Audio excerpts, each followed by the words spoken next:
Hello everyone. कैसे हैं आप सब? बढ़िया। चलिए, कल हम लोगों ने देखा था कि मैटर क्या होता है और मैटर की जो स्टेट्स है यानी कि ठोस, द्रव और गैस, ये तीनों एक दूसरे में कैसे कन्वर्ट होती है। आज हम देखेंगे क्लासिफिकेशन ऑफ मैटर। चलिए,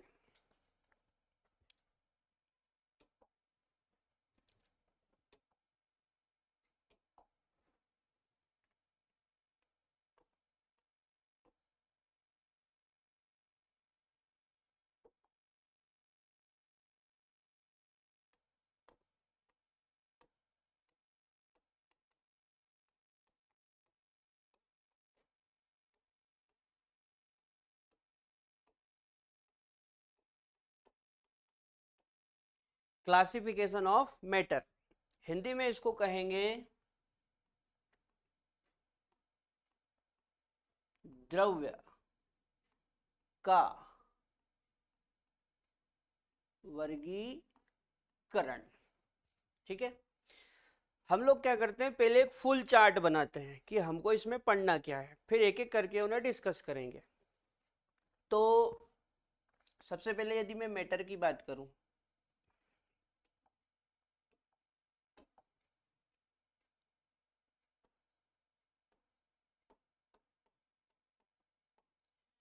तो जो मैटर है वो दो प्रकार का होता है। कितने प्रकार का? दो प्रकार का। दो प्रकार कौन से? एक तो होता है मिक्सचर और एक होता है प्योर सब्सटेंस।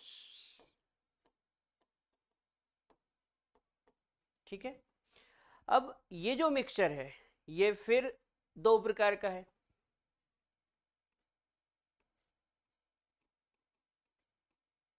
होमोजिनस और दूसरा है हेट्रोजिनस।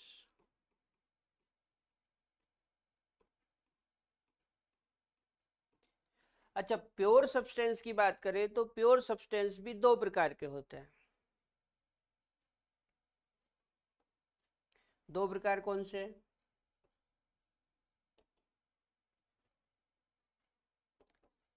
तो एक होता है कंपाउंड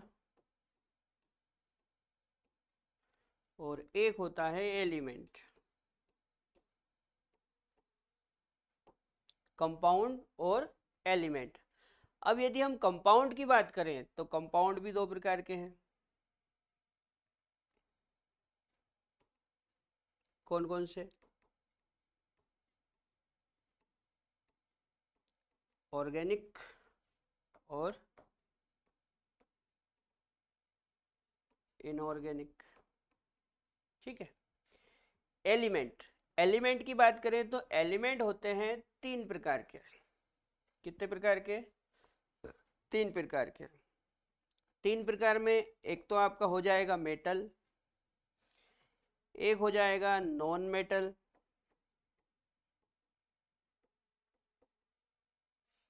और एक हो जाएगा मेटेलोइड।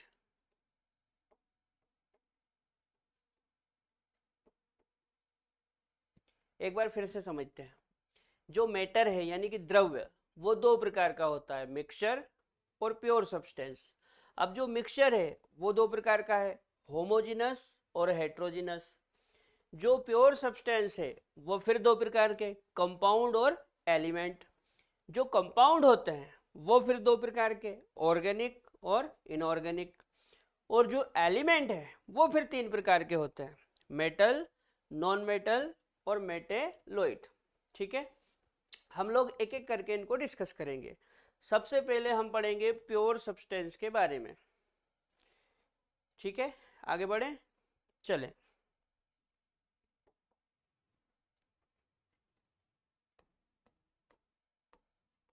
प्योर सब्सटेंस,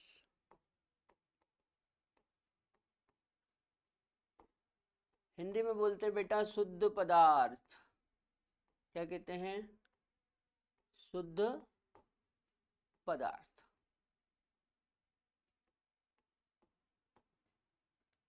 अब शुद्ध पदार्थ क्या होता है?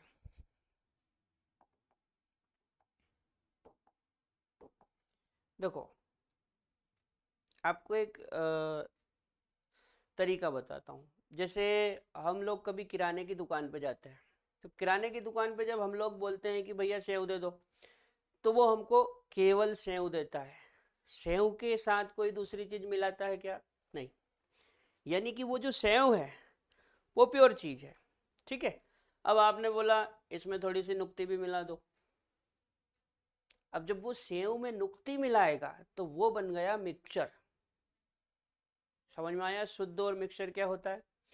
अब किताबी भाषा में क्या होता है देखो, तो जो शुद्ध पदार्थ होता है इसके जो कण होते हैं उन कणों का संगठन यानी कि कंपोजिशन निश्चित होता है। तो पहला पॉइंट हो जाएगा हमारा शुद्ध पदार्थों के कणों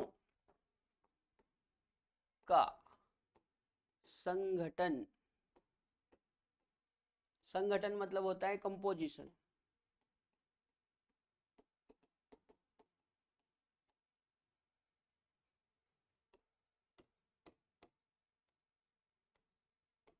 निश्चित, निश्चित मतलब फिक्स्ड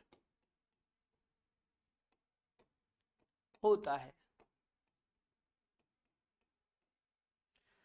अब शुद्ध पदार्थों के कणों का जो संगठन है वो निश्चित होता है। ठीक है, ये लाइन आपको ऐसे समझ में नहीं आएगी। इसको समझने के लिए हम एक उदाहरण लेते हैं। जैसे मान लो कि शुद्ध पदार्थ का उदाहरण है ग्लूकोज। ठीक है, ग्लूकोज एक शुद्ध पदार्थ है। ग्लूकोज का फॉर्मूला आपको सबको पता है, बताइए क्या होता है? बोले C6H12O6। ठीक है, ये ग्लूकोज का फॉर्मूला है। अब आप ये देखो कि ग्लूकोज किन चीजों से बना है, तो इसमें कार्बन है, हाइड्रोजन है और ऑक्सीजन है। इसका मतलब कार्बन, हाइड्रोजन और ऑक्सीजन ये इसके संघटक हो गए। ठीक है, कार्बन, हाइड्रोजन, ऑक्सीजन क्या हो गए? इसके संघटक।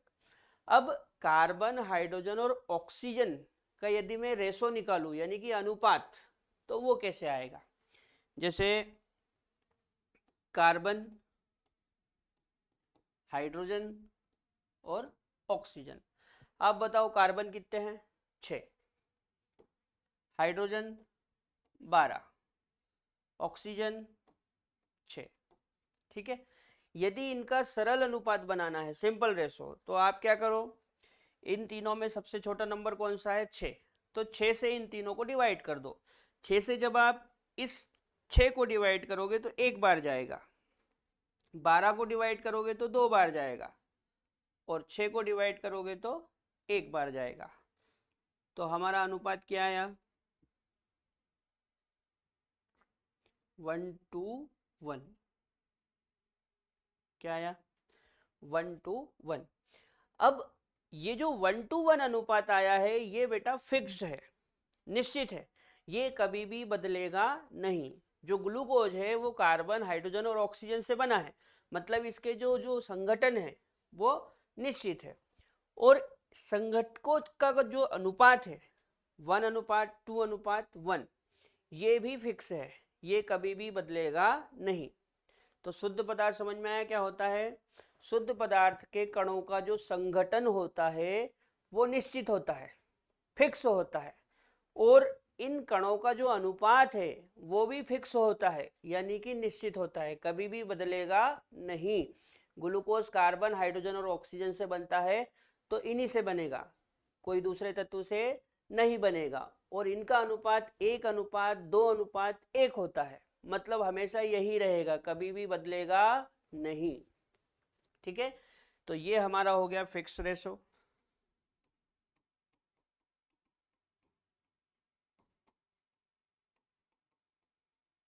ठीक है, अच्छा एक चीज और, जो शुद्ध पदार्थ होते हैं इनके जो संघटक होते हैं इनको भौतिक विधि द्वारा अलग नहीं कर सकते। शुद्ध पदार्थों के संघटकों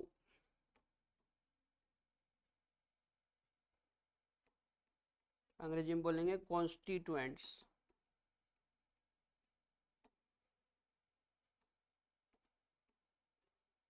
को भौतिक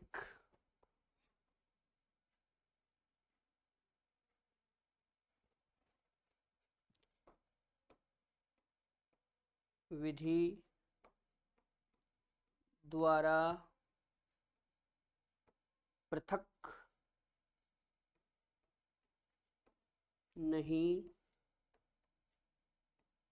कर सकते। ये क्या चीज है? देखो, जैसे मेरे पास शुद्ध पदार्थ ग्लूकोज है, ग्लूकोज के जो संघटक है वो क्या है? कार्बन, हाइड्रोजन और ऑक्सीजन। तो कार्बन, हाइड्रोजन और ऑक्सीजन को आप किसी भी भौतिक विधि द्वारा पृथक नहीं कर सकते, किसी भी भौतिक मेथड से आप इनको अलग नहीं कर सकते। फिर कैसे अलग होंगे? तो बेटा इनको अलग करने के लिए रासायनिक विधि का प्रयोग किया जाता है। याद रहेगी बात। जो शुद्ध पदार्थ होते हैं इनके कॉन्स्टिट्यूएंट्स को, संघटकों को भौतिक विधि द्वारा अलग नहीं कर सकते। इनको अलग करने के लिए रासायनिक विधि का प्रयोग किया जाता है। ठीक है, इतना समझ में आया? बोलो आगे बढ़े। ठीक है, अब इससे आगे हमको शुद्ध पदार्थ के प्रकार पढ़ने हैं। तो टाइप्स ऑफ प्योर सब्सटेंस।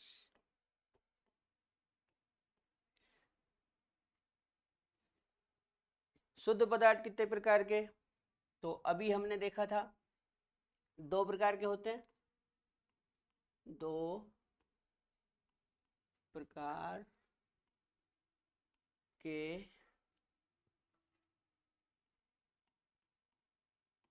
होते हैं। 2 प्रकार कौन से? तो 2 प्रकार में एक तो आपका आ जाएगा एलिमेंट और एक आ जाएगा कंपाउंड। एलिमेंट को हिंदी में तत्व कहते हैं। क्या कहते हैं? तत्व। और कंपाउंड को हिंदी में यौगिक कहते हैं। क्या बोलते हैं? यौगिक। ठीक है, एक एक करके इनको डिस्कस करते हैं। सबसे पहले हम तत्व के बारे में पढ़ते हैं। एलिमेंट, तत्व। तत्व आप सब समझते हो। हम लोग आवर्त सारणी पढ़ते हैं, पीरियोडिक टेबल। आवर्त सारणी में जितने भी है वो सब तत्व है। ठीक है, अब आप ये बताओ कि आवर्त सारणी का किसी भी तत्व किस चीज से मिलकर बना है? तो आप बोलोगे परमाणु से। नहीं, आवर्त सारणी में प्रत्येक तत्व परमाणु से मिलकर बना है। जैसे मैं बोलूं कि ऑक्सीजन तत्व, तो आप बोलेंगे सर ऑक्सीजन परमाणुओं से मिलकर बना है। नाइट्रोजन तत्व, तो आप बोलेंगे सर नाइट्रोजन परमाणुओं से मिलकर बना है। यानी कि कोई सा भी तत्व एक ही प्रकार के परमाणुओं से मिलकर बना हुआ है।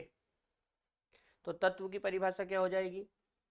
ये ऐसे पदार्थ होते हैं जिनमें एक ही प्रकार के परमाणु होते हैं। ठीक है,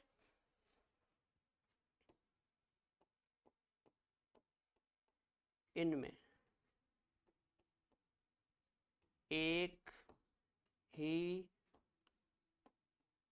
प्रकार के परमाणु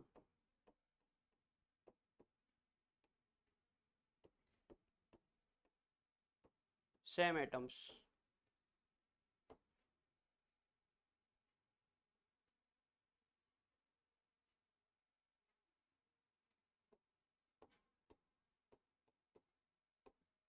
होते हैं। ठीक है, सेम एटम होता है। दूसरी बात, जैसे हमने देखा था कि शुद्ध पदार्थ के जो कॉन्स्टिट्यूएंट्स होते हैं उनका अनुपात निश्चित होता है। तो तो वो बात यहाँ पे भी लागू हो जाएगी। जो संघटक है उनका अनुपात यहाँ पे भी निश्चित होगा। अगली बात, संघटकों को भौतिक विधि द्वारा अलग नहीं कर सकते, तो यहाँ पे भी वो बात लागू हो जाएगी कि भौतिक मेथड से अलग नहीं कर सकते। ठीक है। अच्छा, अब यदि हम एलिमेंट की बात करें तो एलिमेंट 3 प्रकार के होते हैं। कितने प्रकार के होते हैं? 3 प्रकार के। एक तो होता है मेटल, ठीक है, एक होता है नॉन मेटल,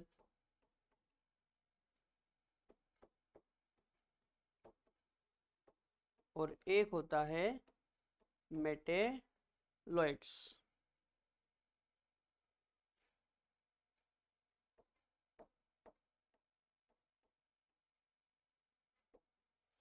जो मेटल है इसको हिंदी में धातु बोलते हैं। क्या बोलते हैं? धातु। जो नॉन मेटल है इसको हिंदी में अधातु कहते हैं। क्या कहते हैं? अधातु। और जो मेटेलॉइड है इसको हिंदी में कहते हैं उपधातु। क्या बोलते हैं? उपधातु। ठीक है। तो तत्व क्या हो गए? इनमें एक ही प्रकार के परमाणु होते हैं और 3 प्रकार के होते हैं, धातु, अधातु, उपधातु। ठीक है। सबसे पहले हम लोग धातु और अधातु के बारे में समझते हैं। यदि धातु और अधातु समझ में आ गया तो उपधातु बड़ा आसान है। अब धातु और अधातु को समझने के लिए हमको एक अंतर पढ़ना पड़ेगा इन दोनों के बीच में। तो आगे बढ़े।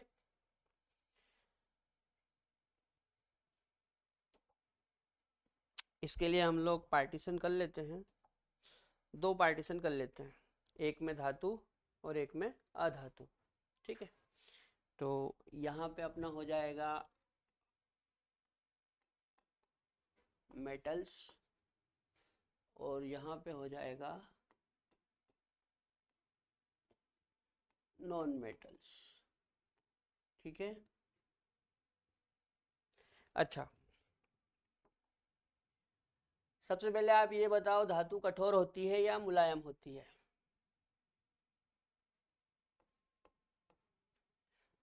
देखो, धातु कठोर होती है, जैसे लोहा हो गया, सोना हो गया, चांदी हो गया, तांबा हो गया, पीतल हो गया, कोई सी भी धातु हो, धातु कठोर होती है। तो पहला पॉइंट हो जाएगा, ये कठोर मीन्स हार्ड होती है।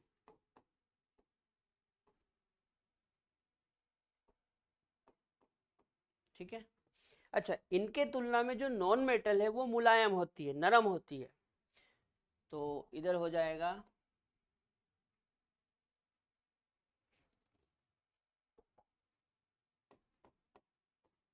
ये नरम मतलब सॉफ्ट होती है। जैसे प्लास्टिक, प्लास्टिक देखा है कितना सॉफ्ट होता है, मुलायम होता है। प्लास्टिक एक नॉन मेटल है, तो प्लास्टिक सॉफ्ट हो गया यानी कि नरम। और लोहा वगैरह कितना हार्ड होता है, कठोर। तो जो मेटल है वो कठोर होती है और जो नॉन मेटल है वो सॉफ्ट होती है। ठीक है। चलो अगला पॉइंट। बेटा, जो मेटल होती है ये सामान्यतः ठोस अवस्था में पाई जाती है। किस अवस्था में? ठोस अवस्था में। जैसे सोना, चांदी, तांबा, पीतल, ये सब ठोस ही तो होते हैं, तो मेटल ठोस अवस्था में होती है। तो अगला पॉइंट हो जाएगा, ये ठोस अवस्था में पाई जाती है। किस अवस्था में पाई जाती है? ठोस अवस्था में। लेकिन इसमें एक अपवाद है। अपवाद, अपवाद क्या है? Hg, पारा। ये जो पारा होता है ना, ये कमरे के तापमान पर द्रव होता है। Hg को पारा बोलते हैं, इसको मर्क्यूरी भी कहते हैं। ये कमरे के तापमान पे क्या होता है? द्रव। याद रखोगे, कमरे के तापमान पे ये क्या होता है? द्रव यानी कि लिक्विड। ठीक है। अच्छा, मैं नॉन मेटल की बात करूं तो जो नॉन मेटल होती है ये बेटा ठोस भी होती है, द्रव भी होती है और गैस भी होती है। ठीक है, तो मैं इसको उदाहरण से समझा देता हूं। जैसे मान लो हमने F2 लिया, Cl2 लिया, ये दोनों हेलोजन फैमिली के हैं।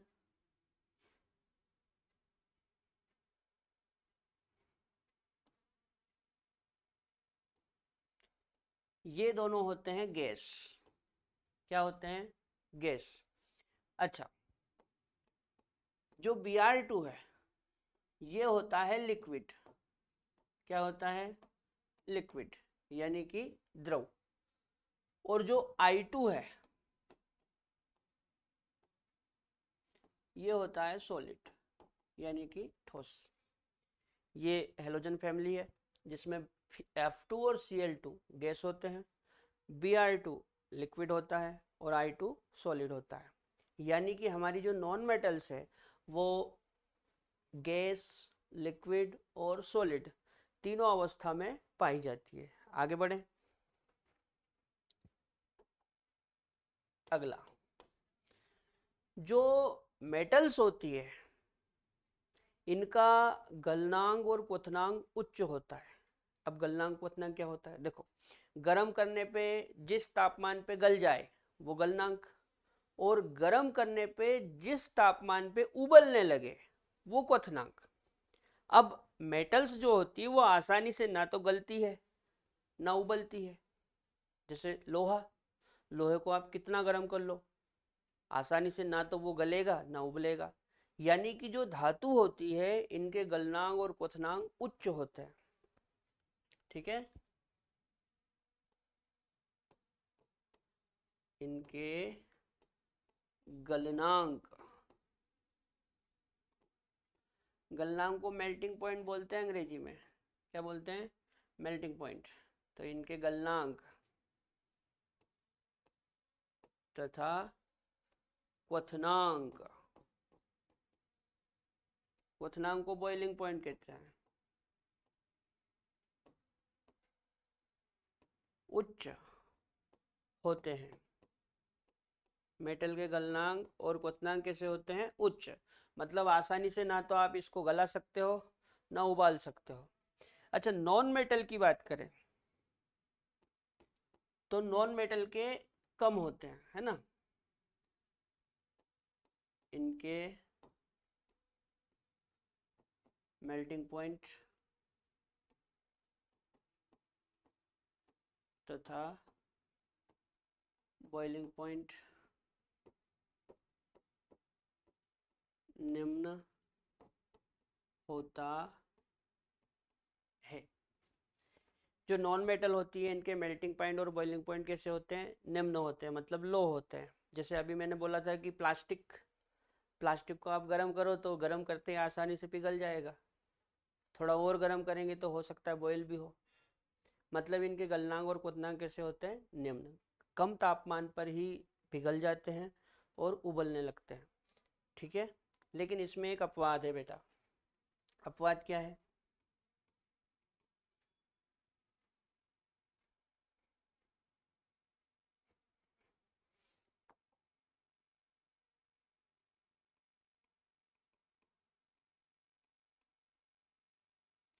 तो यहाँ पे अपवाद है डायमंड।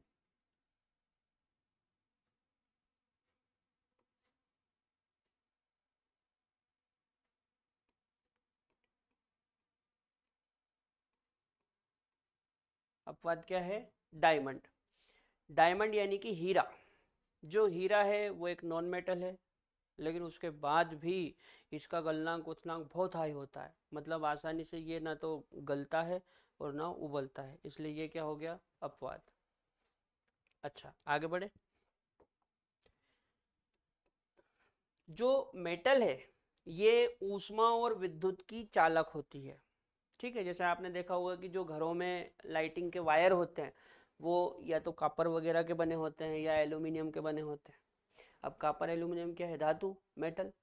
तो मेटल के जो मेटल होती है वो ऊष्मा और विद्युत की अच्छी चालक होती है। ठीक है, और जो नॉन मेटल होती है ये कुचालक होती है। जैसे लकड़ी, आपने देखा होगा लकड़ी से कभी करंट नहीं लगता है। यदि आप लकड़ी को एक सिरे से पकड़ के दूसरे सिरे से कहीं पे भी टच करो वायर में या इलेक्ट्रिसिटी में, तो आपको करंट नहीं लगेगा। क्यों? क्योंकि जो लकड़ी है वो कुचालक है। और आपको बताऊं, लकड़ी एक नॉन मेटल होती है। कहने का मतलब ये है कि जो मेटल्स होती है, धातु है, ये ऊष्मा और विद्युत की चालक होती है। ऊष्मा को भी चला देगी और विद्युत को भी चला देगी। लेकिन जो नॉन मेटल है ये कुचालक होती है, ये ना तो ऊष्मा को चलाएगी ना विद्युत को चलाएगी। ठीक है,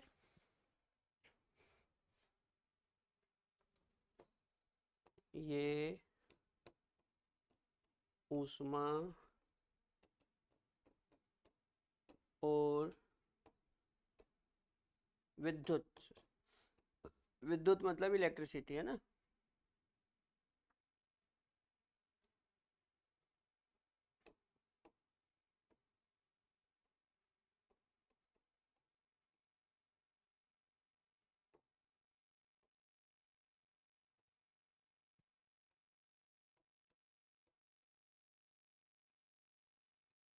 चालक मीन्स होता है कंडक्टर।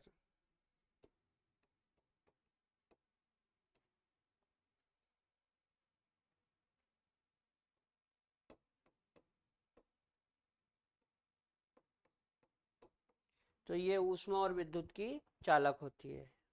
वैसे तो बोलना चाहिए अच्छी चालक होती है। अच्छा, नॉन मेटल में क्या है? ये कुचालक होती है। कैसी होती है? कुचालक। कुचालक को आप बेटा बेड कंडक्टर बोल सकते हैं अंग्रेजी में। क्या बोल सकते हैं? Bad conductor.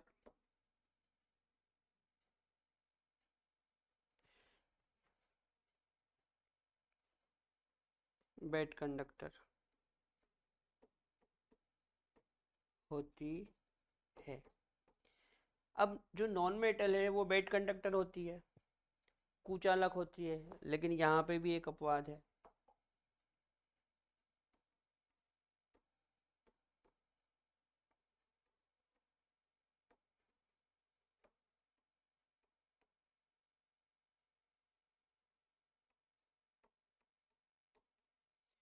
ग्रेफाइट का नाम सुना है आपने?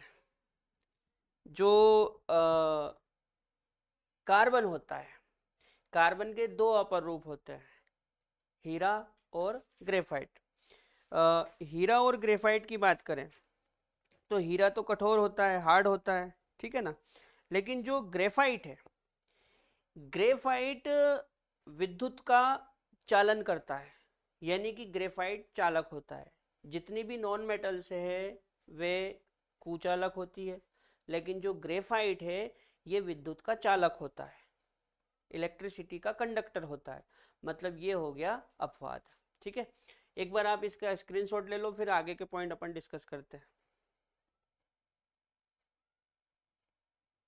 चले आगे बढ़े।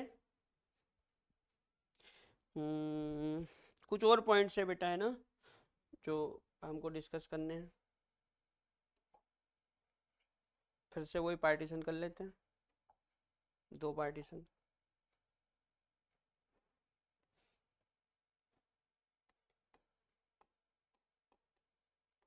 यहाँ पे मेटल्स और यहाँ पे नॉन मेटल्स।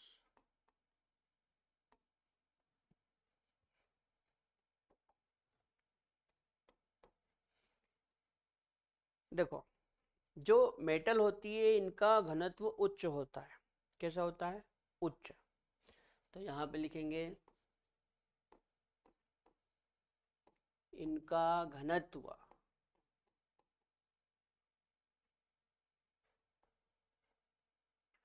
घनत्व को बेटा अंग्रेजी में डेंसिटी कहते हैं।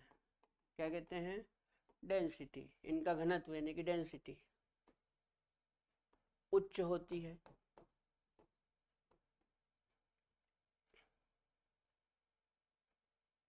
हम्म,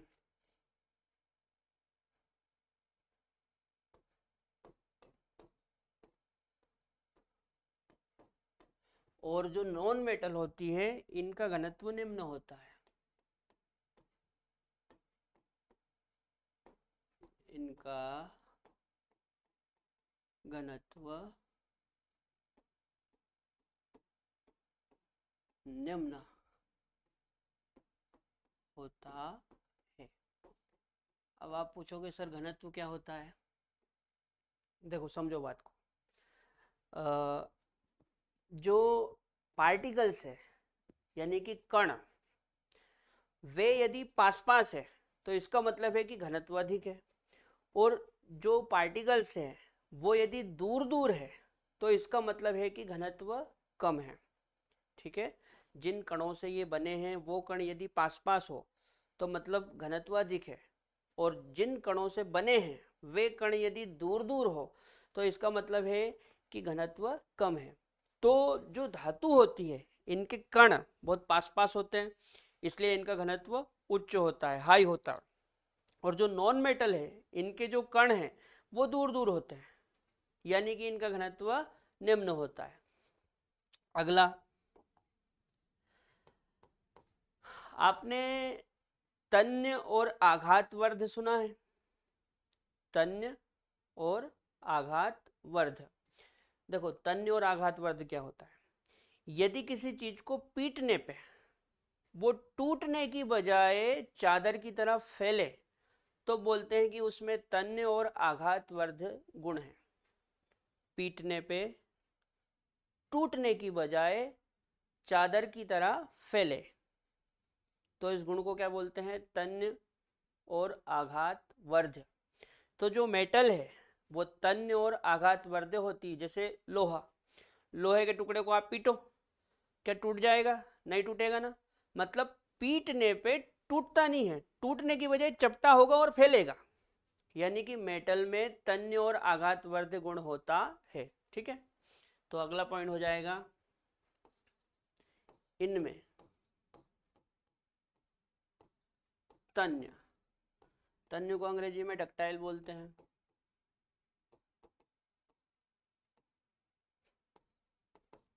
और आघातवर्ध,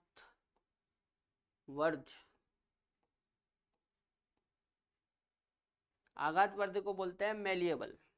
क्या बोलते हैं? मेलिएबल।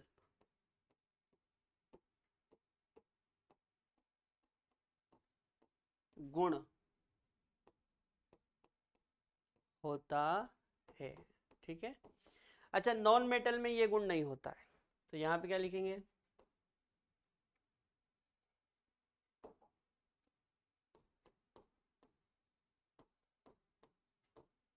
इनमें यह गुण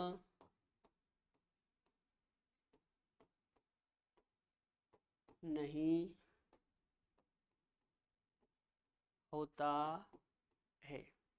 ठीक है, इनमें यह गुण नहीं होता है। जैसे फॉर एग्जांपल प्लास्टिक ले लो या लकड़ी ले लो, लकड़ी हो या प्लास्टिक हो दोनों नॉन मेटल है, इनको जब आप पीटोगे तो क्या होगा? टूट जाएगी। मतलब इनमें तन्य और आघातवर्धी गुण नहीं है। आगे बढ़े, अगला, आपने बेटा ये सुना होगा कि जो मेटल है इनके ऑक्साइड और हाइड्रोक्साइड क्षारीय स्वभाव के होते हैं, यानी कि जो मेटल है इनमें क्षारीय गुण होता है। कौन सा गुण होता है? क्षारीय गुण। और जो नॉन मेटल होती है इनके ऑक्साइड अम्लीय स्वभाव के होते हैं, मतलब इनमें कौन सा गुण है? अम्लीय गुण। तो अगला पॉइंट हो जाएगा,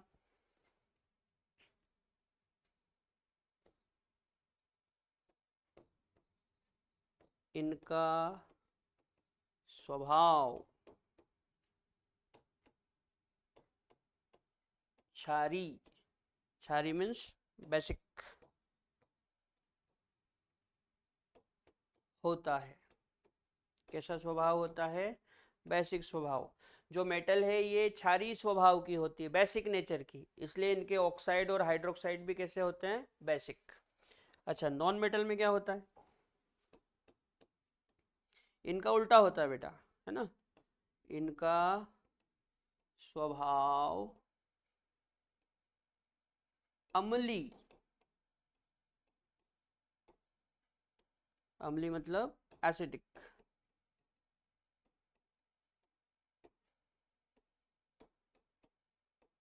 होता है।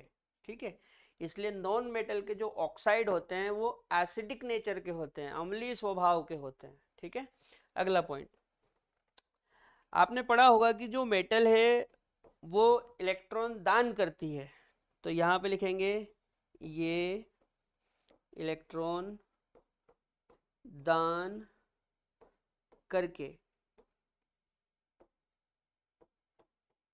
धनायन बनाती है।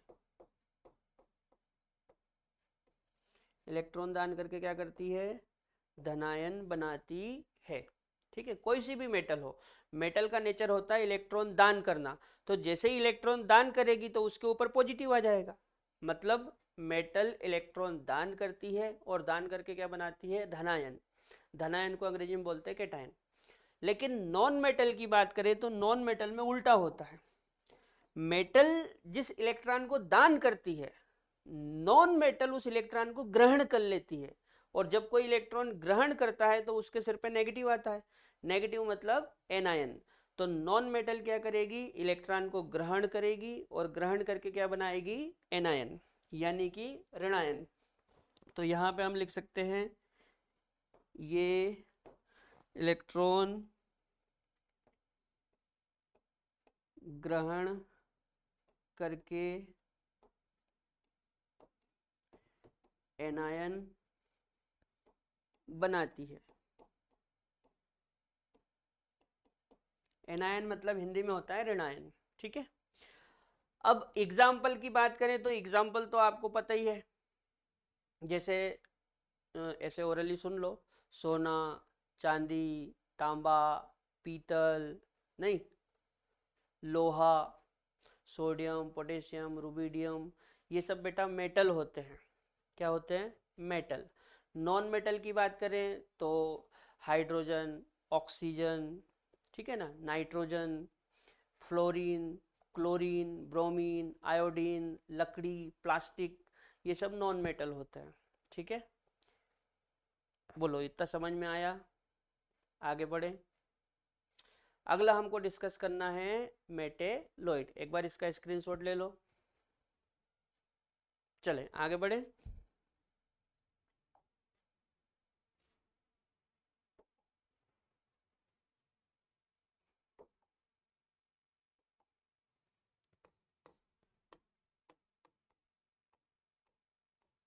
मेटेलोइड, मेटेलोइड क्या होता है? उपधातु। ये बहुत सरल चीज है, देखो हमने मेटल के बारे में पढ़ा, नॉन मेटल के बारे में पढ़ा। अब कुछ तत्व ऐसे होते हैं जिनमें मेटल का गुण भी होता है और नॉन मेटल का गुण भी होता है, मतलब दोनों प्रॉपर्टी शो करते हैं, मेटल की प्रॉपर्टी भी शो करते हैं और नॉन मेटल की प्रॉपर्टी भी शो करते हैं। ऐसे तत्वों को कहा जाता है मेटेलोइड। ठीक है, तो हम लिखेंगे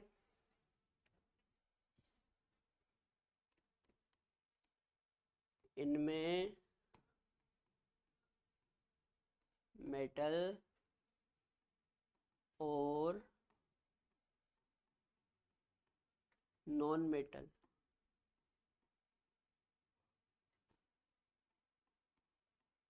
दोनों के गुण होते हैं, मेटल के गुण भी होते हैं और नॉन मेटल के गुण भी होते हैं। अच्छा, एक चीज सुनो, बहुत काम की चीज है, क्वेश्चन आ सकता है। जैसे बेटा मेटल होती है चालक, यानी कि कंडक्टर, नॉन मेटल होती है कुचालक, यानी कि बेड कंडक्टर, लेकिन जो मेटेलॉइड है वो अर्धचालक होते हैं। कैसे होते हैं? अर्धचालक, यानी कि आधे चालक। तो यहां पे लिखेंगे ये अर्धचालक।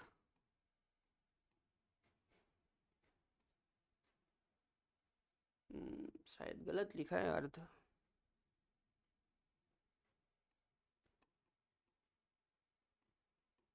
अर्धचालक।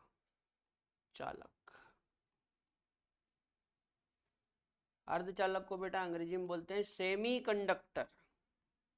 क्या बोलते हैं? सेमी कंडक्टर होते हैं। ठीक है, ये अर्धचालक यानी कि सेमी कंडक्टर होते हैं। इसके एग्जाम्पल क्या हो सकते हैं?